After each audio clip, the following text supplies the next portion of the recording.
Welcome back to ചാനലാണ് സർക്കാര്. അപ്പൊ കഴിഞ്ഞ ക്ലാസ്സിൽ നമ്മൾ മനഃശാസ്ത്രത്തിലെ വിവിധ തത്വങ്ങളെ കുറിച്ചാണ് മനസ്സിലാക്കിക്കൊണ്ടിരുന്നത്. അപ്പോൾ അതെല്ലാം നല്ല ക്ലിയർ ആയെന്ന് വിശ്വസിക്കുന്നു. അപ്പൊ നമ്മൾ എന്തൊക്കെ തത്വങ്ങളാണ് കഴിഞ്ഞ ക്ലാസ്സിൽ പഠിച്ചത്? അതെ, ഘടനാവാദം അല്ലെങ്കിൽ സ്ട്രക്ചറലിസം, ധർമ്മവാദം അല്ലെങ്കിൽ ഫങ്ഷണലിസം, വ്യവഹാരവാദം അല്ലെങ്കിൽ ബിഹേവിയറിസം, സമഗ്രതാവാദം അല്ലെങ്കിൽ ജസ്റ്റാളിസം. ഇത്രയും വാദങ്ങൾ കഴിഞ്ഞ ക്ലാസ്സിൽ പഠിച്ചത്. അപ്പൊ അതുമായി ബന്ധപ്പെട്ട പോയിന്റ്സും ആ വ്യക്തിത്വങ്ങളെ മനഃശാസ്ത്രമൊക്കെ നല്ല ക്ലിയർ ആയിട്ട് അറിയാലോ അല്ലെ? അങ്ങനെയാണെങ്കിൽ നമ്മൾ ഇന്ന് മറ്റു കുറച്ച് കാര്യങ്ങളോട് പഠിക്കാൻ പോവുകയാണ്. അപ്പൊ അടുത്ത് നമ്മൾ പഠിക്കാൻ പോകുന്ന വാദം എന്ന് പറയുന്നത് മാനസിക അപഗ്രഥനം അല്ലെങ്കിൽ സൈക്കോ അനാലിസിസ്. എന്താണ് മാനസിക അപഗ്രഥനം അല്ലെങ്കിൽ സൈക്കോ അനാലിസിസ് ആണ് പഠിക്കാൻ പോകുന്നത്. എന്താണ് മാനസിക അപഗ്രഥനം അല്ലെങ്കിൽ സൈക്കോ അനാലിസിസ്? ഇത് ആസ്ട്രിയയിൽ രൂപം കൊണ്ട ഒരു മനഃശാസ്ത്ര വിഭാഗമാണ്. ആസ്ട്രിയയിൽ രൂപം കൊണ്ട ഒരു മനഃശാസ്ത്ര വിഭാഗമാണ് മാനസിക അപഗ്രഥനം അല്ലെങ്കിൽ സൈക്കോ അനാലിസിസ്. ഇതിന്റെ ഉപജ്ഞാതാവിനെ നോക്കുകയാണെങ്കിൽ സിഗ്മണ്ട് ഫ്രോയിഡ് എന്ന മനഃശാസ്ത്രജ്ഞനാണ് ഈ സൈക്കോ അനാലിസിസ് അല്ലെങ്കിൽ മാനസിക അപഗ്രഥനം എന്ന് പറയുന്ന വാദത്തിന്റെ ഉപജ്ഞാതാവ്. അപ്പൊ സിഗ്മണ്ട് ഫ്രോയിഡിനെ പ്രധാനമായിട്ട് മനസ്സിലാക്കേണ്ട മറ്റൊരു പോയിന്റ് ഉണ്ട്. അദ്ദേഹമാണ് ആധുനിക മനഃശാസ്ത്ര പിതാവ് എന്ന് അറിയപ്പെടുന്നത്. സിഗ്മണ്ട് ഫ്രോയിഡ് ആരായിരുന്നു? ആധുനിക മനഃശാസ്ത്ര പിതാവ് എന്ന് അറിയപ്പെട്ടിരുന്നത് സിഗ്മണ്ട് ഫ്രോയിഡ് ആയിരുന്നു. ഇനി ഈ സിഗ്മണ്ട് ഫ്രോയിഡ് ആണ് ഏതിന്റെ ഉപജ്ഞാതാവ്? മാനസിക അപഗ്രഥനം അല്ലെങ്കിൽ സൈക്കോ അനാലിസിസിന്റെ ഉപജ്ഞാതാവ്. ഇവിടെ നമ്മുടെ സിലബസിൽ എടുത്തു പറഞ്ഞിട്ടുണ്ട് മനോവിശ്ലേഷണ സിദ്ധാന്തം. ഈ മനോവിശ്ലേഷണ സിദ്ധാന്തം എന്ന് പറയുന്നത് തന്നെയാണ് സൈക്കോ അനലിറ്റിക് അനാലിസിസ് അല്ലെങ്കിൽ സൈക്കോ അനലിറ്റിക് അപ്രോച്ച് എന്ന് പറയാം, അല്ലെങ്കിൽ മാനസിക അപഗ്രഥനം എന്ന് പറയുന്നത് തന്നെയാണ് മനോവിശ്ലേഷണ സിദ്ധാന്തം. അത് നമുക്ക് സിലബസിൽ എടുത്തു പറഞ്ഞിട്ടുണ്ട് പഠിക്കാൻ വേണ്ടി. അപ്പൊ സിഗ്മണ്ട് ഫ്രോയിഡുമായി ബന്ധപ്പെട്ട ഈ ഒരു സിദ്ധാന്തം നമുക്ക് മസ്റ്റ് ആയിട്ട് അറിഞ്ഞിരിക്കേണ്ടതാണ്. അപ്പൊ നമ്മൾ ഇതിനെ കുറിച്ച് കൂടുതൽ ഡീറ്റെയിൽസ് മനസ്സിലാക്കാം. അപ്പൊ ആദ്യം പഠിച്ച 2 പോയിന്റ്സ് ക്ലിയർ ആയോ? ഇനി പഠിക്കാൻ പോകുന്നത് പ്രധാനമായിട്ടുള്ള കാര്യമാണ്. മനസ്സിനെ ആദ്യമായിട്ട് വിശകലനം ചെയ്ത ആരാന്ന് ചോദിച്ചാൽ മനഃശാസ്ത്രജ്ഞനായ സിഗ്മണ്ട് ഫ്രോയിഡ്. മനുഷ്യന്റെ മനസ്സിനെ ആദ്യമായിട്ട് വിശകലനം ചെയ്തത് മനഃശാസ്ത്രജ്ഞനായ സിഗ്മണ്ട് ഫ്രോയിഡ്. അപ്പൊ അടുത്ത പ്രധാനപ്പെട്ട പോയിന്റ് നോക്കിക്കോളൂ. മനുഷ്യന്റെ മനസ്സെന്ന് പറയുന്നത് ഒരു സങ്കീർണ പ്രതിഭാസമാണ് അദ്ദേഹം അഭിപ്രായപ്പെട്ടു. മാത്രമല്ല ഈ സങ്കീർണ പ്രതിഭാസമുള്ള മനുഷ്യ മനസ്സിന് 3 മണ്ഡലങ്ങളുണ്ടെന്ന് അദ്ദേഹം അഭിപ്രായപ്പെട്ടു. അത്തരത്തിൽ 3 മണ്ഡലങ്ങൾ ഏതൊക്കെയാണെന്ന് വെച്ചാല് ബോധം, അബോധം, ഉപബോധം. ബോധം അഥവാ കോൺഷ്യസ്, അബോധം അഥവാ അൺകോൺഷ്യസ്, ഉപബോധം അഥവാ സബ് കോൺഷ്യസ്. അങ്ങനെ ബോധം, അബോധം, ഉപബോധം എന്നീ 3 മണ്ഡലങ്ങൾ ഒരു സങ്കീർണ പ്രതിഭാസമാണ് മനുഷ്യ മനസ്സെന്ന് അദ്ദേഹം പ്രസ്താവിക്കുന്നത്. ഏതൊക്കെയാണ് മനുഷ്യ മനസ്സിന്റെ ആ 3 മണ്ഡലങ്ങൾ എന്ന് നോക്കാം. ബോധ മനസ്സ് അഥവാ കോൺഷ്യസ് മൈൻഡ്, അബോധ മനസ്സ് അഥവാ അൺകോൺഷ്യസ് മൈൻഡ്, ഉപബോധ മനസ്സ് അല്ലെങ്കിൽ സബ് കോൺഷ്യസ് മൈൻഡ്. ഇനി അദ്ദേഹം പറഞ്ഞ മറ്റൊരു പ്രസ്താവന നോക്കാം. അഭിലാഷ സ്ഥലം അല്ലെങ്കിൽ ഡിസൈറിനെ അടിസ്ഥാനമാക്കിയിട്ടുള്ള വ്യക്തി വികാസത്തിനും മനസ്സിന്റെ സന്തുലിതാവസ്ഥ സംരക്ഷിക്കുന്നതിനും അബോധ മനസ്സിന്റെ പ്രാധാന്യം അദ്ദേഹം എടുത്തു പറയും. അപ്പൊ അബോധ മനസ്സിന് എന്തിനുള്ള പ്രാധാന്യമുണ്ട്? മനുഷ്യന്റെ വ്യക്തി വികാസത്തിൽ അഭിലാഷ സ്ഥലത്തെ അടിസ്ഥാനമാക്കിയിട്ടുള്ള വ്യക്തി വികാസത്തിനും മനസ്സിന്റെ സന്തുലിതാവസ്ഥ സംരക്ഷിക്കുന്നതിനും പ്രധാന പങ്ക് വഹിക്കുന്നത് അബോധ മനസ്സാണ് അദ്ദേഹം പ്രസ്താവിക്കുന്നത്.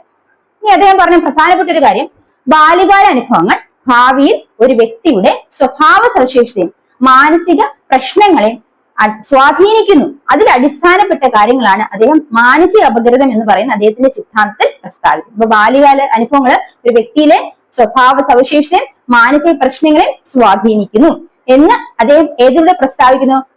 മാനസിക അപഗ്രഥനം അല്ലെങ്കിൽ മനോവിശ്ലേഷ സിദ്ധാന്തം എന്ന് പറയുന്ന ഈ സിദ്ധാന്തത്തിലൂടെ പ്രസ്താവിക്കുന്നു. അപ്പം അദ്ദേഹവുമായി ബന്ധപ്പെട്ട് വളരെ കുറച്ച് കാര്യങ്ങൾ മാനസിക അപഗ്രഥനം എന്താണെന്നാണ് നമ്മൾ ഇതിൽ മനസ്സിലാക്കിയത്. നമ്മൾ ഇതിനെക്കുറിച്ചുള്ള ഡീറ്റെയിൽ ക്ലാസ് നമ്മുടെ മനോവിശ്ലേഷണ സിദ്ധാന്തം എടുക്കുമ്പോൾ അതിൽ നമ്മൾ പഠിക്കുന്നതാണ്. അപ്പൊ നമുക്കിനി മറ്റൊരു വാദത്തെ, അപ്പൊ ഈ വാദം മനസ്സിലായാലോ? മാനസിക അപഗ്രഥനം അല്ലെങ്കിൽ സൈക്കോ അനാലിസിസ് എന്ന് പറയുന്നത് അതിന്റെ ഉപജ്ഞാത പഠിക്കുക, അതിന്റെ പ്രാധാന്യം, അതിൽ എന്തിനെ കുറിച്ചാണ് പറഞ്ഞിരിക്കുന്നത്, എന്തിനാണ് പ്രാധാന്യം കൽപ്പിച്ചിരിക്കുന്നത് കൂടെ ഓർത്തു വയ്ക്കുക. ഇനി അടുത്ത വാദത്തിലേക്ക് കടക്കാം. അടുത്ത പ്രധാനപ്പെട്ട മറ്റൊരു വാദമാണ് മാനവികതാവാദം അല്ലെങ്കിൽ ഹ്യൂമനിസം എന്ന് പറയുന്നത്. മാനവികതാവാദം അല്ലെങ്കിൽ ഹ്യൂമനിസം എന്ന് പറയുന്നത് ആരുമായി ബന്ധപ്പെട്ടതാണെന്ന് ചോദിച്ചാൽ അതിന്റെ പ്രധാന ഉപജ്ഞാതാക്കൾ, പ്രചാരകൻ എന്ന് പറയുന്നത് എബ്രഹാം മാസ്ലോവും കാർൾ റോജേഴ്സുമാണ്. അപ്പം എബ്രഹാം മാസ്ലോവും കാർൾ റോജേഴ്സുമാണ് മാനവികതാവാദം അല്ലെങ്കിൽ ഹ്യൂമനിസം എന്ന് പറയുന്ന ഈ വാദത്തിന്റെ പ്രധാനപ്പെട്ട പ്രചാരകർ. ഇനി മനസ്സിലാക്കേണ്ടത് എന്താണ് മാനവികതാവാദം, ഹ്യൂമനിസം? അപ്പൊ ഇവിടെ മനുഷ്യനെ എങ്ങനെയാണ് സങ്കല്പിക്കുന്നത്? ഭൗതികവും ആത്മീയവുമായുള്ള ആഗ്രഹങ്ങളും ലക്ഷ്യങ്ങളുമുള്ള ഒരു സാമൂഹ്യ മാനസിക ജീവിയായിട്ടാണ് മനുഷ്യന് ഈ മാനവികതാവാദത്തിൽ പരാമർശിക്കും. അപ്പൊ മാനവികതാവാദത്തിൽ എങ്ങനെയാണ് മനുഷ്യനെ പരാമർശിക്കുന്നത്? മനുഷ്യൻ എങ്ങനെയുള്ളതാണെന്ന് പറയുന്നത് ഭൗതികവും ആത്മീയവുമായ ലക്ഷ്യങ്ങളും ആഗ്രഹങ്ങളുമുള്ള സാമൂഹ്യ മാനസിക ജീവിയായിട്ടാണ് മനുഷ്യനെ മാനവികവാദത്തിൽ പരാമർശിക്കുന്നത്. അപ്പൊ മാനവികവാദത്തില് പ്രാധാന്യം ആർക്കാണ്? മനുഷ്യനാണ് മനസ്സിലാക്കുക. ഇനി ആത്മസാക്ഷാത്കാരമാണ് ഇതിന്റെ പരമപ്രധാനമായ ലക്ഷ്യമെന്നാണ് പറയപ്പെടുന്നത്. ഇനി മൂന്നാമത്തെ പോയിന്റ് നോക്കാം. മനുഷ്യന്റെ ആത്മബോധമാണ് അവന്റെ വ്യവഹാരത്തെ നിയന്ത്രിക്കുന്നത്. മനുഷ്യന്റെ ആത്മബോധമാണ് അവന്റെ വ്യവഹാരത്തെ നിയന്ത്രിക്കുന്നതെന്നാണ് ഏതിൽ പറഞ്ഞിരിക്കുന്നത്? മാനവികവാദത്തിൽ പരാമർശിക്കും. അപ്പൊ മാനവികവാദം എന്ന് പറയുന്നത് നമ്മൾ എന്തൊക്കെ പോയിന്റ്സ് മനസ്സിലാക്കണം? മാനവികതാവാദം അല്ലെങ്കിൽ ഹ്യൂമനിസം എന്ന് പറയുന്നത് ആരുമായി ബന്ധപ്പെട്ടാണ്? എബ്രഹാം മാസ്ലോവും കാൾ റോജേഴ്സ്. ഇവിടെ ഇത് 21ാം നൂറ്റാണ്ടിൽ രൂപം കൊണ്ട ഒരു ആശയമാണ്. ഇതിൽ പ്രധാനമായിട്ടും മനുഷ്യനെയാണ് പരാമർശിക്കുന്നത്. മനുഷ്യൻ എന്ന് പറയുന്നത് ഭൗതികവും ആത്മീയവുമായുള്ള ലക്ഷ്യങ്ങളും ആഗ്രഹങ്ങളുമുള്ള സാമൂഹ്യ മാനസിക ജീവിയായിട്ടാണ് മാനവികവാദത്തിൽ കരുതപ്പെടുന്നത്. ഇനി ആത്മബോധമാണ് മനുഷ്യന്റെ ആത്മബോധമാണ് അവന്റെ വ്യവഹാരത്തെ നിയന്ത്രിക്കുന്നത് പറയുന്നു. ഇനി ആത്മസാക്ഷാത്കാരം എന്നതാണ് പരമപ്രധാന ലക്ഷ്യമെന്നും ഈ പാദത്തിൽ പറയുന്നു. ഇത്രയും കാര്യങ്ങൾ നമ്മൾ മാനവികവാദവുമായി ബന്ധപ്പെട്ട് മനസ്സിലാക്കേണ്ടത്. അടുത്ത മനസ്സിലാക്കുന്ന വാദമാണ് ജ്ഞാന നിർമ്മിതിവാദം അല്ലെങ്കിൽ കൊഗ്നിറ്റീവ് കൺസ്ട്രക്റ്റിവിസം. ഇതാണ് ജ്ഞാന നിർമ്മിതിവാദം അല്ലെങ്കിൽ കൊഗ്നിറ്റീവ് കൺസ്ട്രക്റ്റിവിസം. ഇതുമായി ബന്ധപ്പെട്ട് നമ്മൾ മനസ്സിലാക്കേണ്ട മനഃശാസ്ത്രജ്ഞനാണ് ജീൻ പിയാഷ്. അപ്പൊ ജീൻ പിയാഷെയാണ് ജ്ഞാന നിർമ്മിതിവാദം അല്ലെങ്കിൽ കൊഗ്നിറ്റീവ് കൺസ്ട്രക്റ്റിവിസത്തിന്റെ ഉപജ്ഞാനം. ഇദ്ദേഹം എന്താണ് പറയുന്നത്? ഇവിടെ വിജ്ഞാന ശകലങ്ങൾ അല്ലെങ്കിൽ നോളജിനെ കുറിച്ചാണ് പറയുന്നത്. അപ്പൊ നോളജ് ഇത് കുട്ടിയെ സംബന്ധിച്ചിടത്തോളം അദ്ദേഹം പറയുന്നത് കുട്ടി അറിവ് സ്വയം നിർമ്മിക്കുന്നു അദ്ദേഹം പറയും. ജീൻ പിയാഷെ സംബന്ധിച്ചിടത്തോളം കുട്ടി എന്ത് ചെയ്യുന്നത്? അവൻ സ്വയം അറിവ് നിർമ്മിക്കുന്നു എന്നാണ് ജീൻ പിയാഷെ പറയുന്നത്. അതുപോലെ തന്നെ ഈ ഒരു വാദത്തിന് എന്തിനൊക്കെയാണ് പ്രാധാന്യം കൊടുക്കുന്നത് വെച്ചാൽ വിജ്ഞാന ശകലങ്ങൾ ഉൾക്കൊള്ളുന്നതിന്. ഇപ്പൊ നോളജ് നമ്മൾ എങ്ങനെ അക്വയർ ചെയ്യുന്നു? വിജ്ഞാന ശകലങ്ങൾ ഉൾക്കൊള്ളുന്നതിന് അത് അനലൈസ് ചെയ്യുന്നു, അതിനെ വിശകലനം ചെയ്യുന്നു, അതുപോലെ അതിനെ സ്വാംശീകരിക്കുന്നു, അതിനെല്ലാം അനലൈസ് ചെയ്തതിനെല്ലാം കളക്ട് ചെയ്യും, അതിനൊക്കെ പ്രാധാന്യം കൊടുക്കുന്ന ഒരു വാദമാണ് ഏത്? ജ്ഞാന നിർമ്മിതിവാദം അല്ലെങ്കിൽ കൊഗ്നിറ്റീവ് കൺസ്ട്രക്റ്റിവിസം എന്ന് പറയുന്നത്. അപ്പൊ വിജ്ഞാന ശകലങ്ങൾ എങ്ങനെ ഉൾക്കൊള്ളുന്നു, അവയെ വിശകലനം ചെയ്യുന്നു, സ്വാംശീകരിക്കുന്നു, ഇതിനൊക്കെ പ്രാധാന്യം കൊടുക്കും. ഇവയ്ക്ക് പ്രാധാന്യം കൊടുക്കുന്ന ഒരു വാദമാണ് ജ്ഞാന നിർമ്മിതിവാദം എന്ന് പറയുന്നത്. ഇവിടെ ജീൻ പിയാഷെയാണ് ഇതിന്റെ ഉപജ്ഞാനം മനസ്സിലാക്കാം. ഇനി അദ്ദേഹം പറഞ്ഞത് കുട്ടികൾ അറിവ് സ്വയം നിർമ്മിക്കുന്നതാണ് പറഞ്ഞത്. ഇനി ഇവിടെ മനസ്സിലാക്കേണ്ട പ്രധാനപ്പെട്ട മറ്റൊരു വ്യക്തിത്വമാണ് വൈഗോട്സ്കി. വൈഗോട്സ്കി എന്ന് പറയുന്നത് മനഃശാസ്ത്രം തന്നെയാണ്. അദ്ദേഹം സാമൂഹ്യ ജ്ഞാന നിർമ്മിതിവാദത്തിന്റെ ഉപജ്ഞാനമാണ്. സാമൂഹിക ജ്ഞാന നിർമ്മിതിവാദം. സാമൂഹ്യ ജ്ഞാന നിർമ്മിതിവാദം എന്ന് പറയുന്നത് എന്താണ്?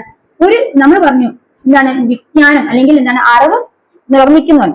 അപ്പൊ ഈ അറിവ് കുട്ടികളെ സ്വായത്തമാക്കുമ്പോൾ അതിന്റെ സാമൂഹ്യ സാംസ്കാരിക ചുറ്റുപാടുകൾക്ക് അതിൽ എത്രത്തോളം സ്വാധീനമുണ്ടെന്ന് തെളിയിക്കുന്നതാണ് സാമൂഹ്യ ജ്ഞാന നിർമ്മിതിവാദം. അപ്പൊ കുട്ടികൾ അറിവ് നേടുമ്പോൾ സാമൂഹ്യ സാംസ്കാരിക ചുറ്റുപാടുകൾ അതിൽ എത്രത്തോളം സ്വാധീനമുണ്ട്, അതിനെ എത്രത്തോളം സ്വാധീനിക്കുന്നു എന്നാണ് വൈഗോട്സ്കി സാമൂഹ്യ ജ്ഞാന നിർമ്മിതിവാദത്തിൽ പരാമർശം. അപ്പൊ സാമൂഹ്യ ജ്ഞാന നിർമ്മിതിവാദം ആരുമായി ബന്ധപ്പെട്ടതാണ്? വൈഗോട്സ്കി ബന്ധപ്പെട്ടതാണ്. ഇനി അദ്ദേഹം എന്താണ് പറഞ്ഞത്? കുട്ടിയുടെ പഠന പ്രക്രിയയിൽ സാമൂഹ്യ സാംസ്കാരിക ചുറ്റുപാടുകൾ വളരെയധികം പ്രാധാന്യം വഹിക്കുന്നു എന്നാണ് സാമൂഹ്യ ജ്ഞാന നിർമ്മിതിവാദത്തിൽ പരാമർശിച്ചത്. സാമൂഹ്യ ജ്ഞാന നിർമ്മിതിവാദത്തിൽ എന്താണ് പറയുന്നത്? ജ്ഞാനം അല്ലെങ്കിൽ അറിവ് കുട്ടികൾ നേടുമ്പോൾ സാംസ്കാരിക ചുറ്റുപാടുകൾ അതിന് വളരെയധികം പ്രാധാന്യമുണ്ട്, സാംസ്കാരിക ചുറ്റുപാടുകൾ അതിൽ പ്രാധാന്യം അർഹിക്കുന്നു എന്നാണ് അതിൽ പരാമർശിച്ചത്. അപ്പൊ എന്താണ്? പഠന പ്രക്രിയയിൽ സാമൂഹ്യ സാംസ്കാരിക ചുറ്റുപാടുകൾക്ക് പ്രാധാന്യമുണ്ടെന്നാണ് സാമൂഹ്യ ജ്ഞാന നിർമ്മിതിവാദത്തിൽ പരാമർശം. അതുമായി ബന്ധപ്പെട്ട മനഃശാസ്ത്രജ്ഞനാണ് വൈഗോട്സ്കി. അപ്പൊ നമ്മൾ ജ്ഞാന നിർമ്മിതിവാദം പ്രധാനമായിട്ട് മനസ്സിലാക്കേണ്ട പോയിന്റുകൾ എന്താണ്? അവിടെ വിജ്ഞാന ശകലങ്ങൾ അല്ലെ അറിവുകളെ കുറിച്ചാണ് പറയുന്നത്. അറിവെന്ന് പറയുന്നത് കുട്ടി സ്വയം നിർമ്മിക്കുന്നതാണ് ജീൻ പിയാഷെ അഭിപ്രായപ്പെട്ടു. ഇനി എന്താണ്? വിജ്ഞാന ശകലങ്ങൾ ഉൾക്കൊള്ളുന്നു, ഇനി അവയെ വിശകലനം ചെയ്യുന്നു, സ്വാംശീകരിക്കുന്നു എന്നിവയ്ക്കൊക്കെ പ്രാധാന്യം കൊടുക്കുന്ന ഒരു വാദമാണ് ജ്ഞാന നിർമ്മിതിവാദം അല്ലെങ്കിൽ കൊഗ്നിറ്റീവ് കൺസ്ട്രക്റ്റിവിസം എന്ന് പറയുന്നത്. ഇതിൽ തന്നെ വരുന്ന മറ്റൊന്നാണ് വൈഗോട്സ്കിയുമായി ബന്ധപ്പെട്ട സാമൂഹ്യ ജ്ഞാന നിർമ്മിതിവാദം. ഈ സാമൂഹ്യ ജ്ഞാന നിർമ്മിതിവാദത്തിൽ പഠന പ്രക്രിയയിൽ കുട്ടികൾ സാംസ്കാരിക സാമൂഹ്യ ചുറ്റുപാടുകൾക്ക് കുട്ടികളുടെ പഠന പ്രക്രിയയിൽ എന്ത് ചെയ്യുന്നു?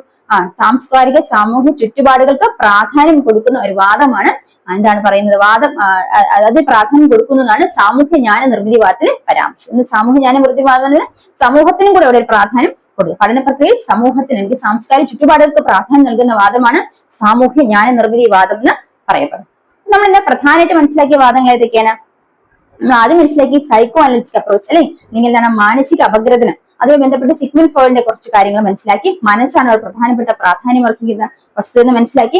രണ്ടാമത് പഠിച്ചത് എന്താണ്? മാനവികതാവാദം അല്ലെങ്കിൽ ഹ്യൂമനിസം എന്ന് വിളിച്ചു അല്ലെ. ഇനി മൂന്നാമത് പഠിച്ചതോ ജ്ഞാന നിർമ്മിതിവാദം കൊഗ്നിറ്റീവ് കൺസ്ട്രക്റ്റിവിസം. അപ്പൊ ഇതുമായി ബന്ധപ്പെട്ട പോയിന്റ്സ് ഒക്കെ ക്ലിയർ ആയെന്ന് വിശ്വസിക്കുന്നു. തീർച്ചയായും ഇത് നിങ്ങൾക്ക് യൂസ്ഫുൾ ആയെന്ന് ഞാൻ വിശ്വസിക്കുന്നു. അങ്ങനെയാണെങ്കിൽ അടുത്ത ക്ലാസ്സിനെ വെയിറ്റ് ചെയ്യാം. ഉടനെ തന്നെ നിങ്ങൾ പ്രതീക്ഷിക്കുന്ന മറ്റൊരു ക്ലാസ്സുമായി കണ്ടുമുട്ടാം. Bye from me. Thank you.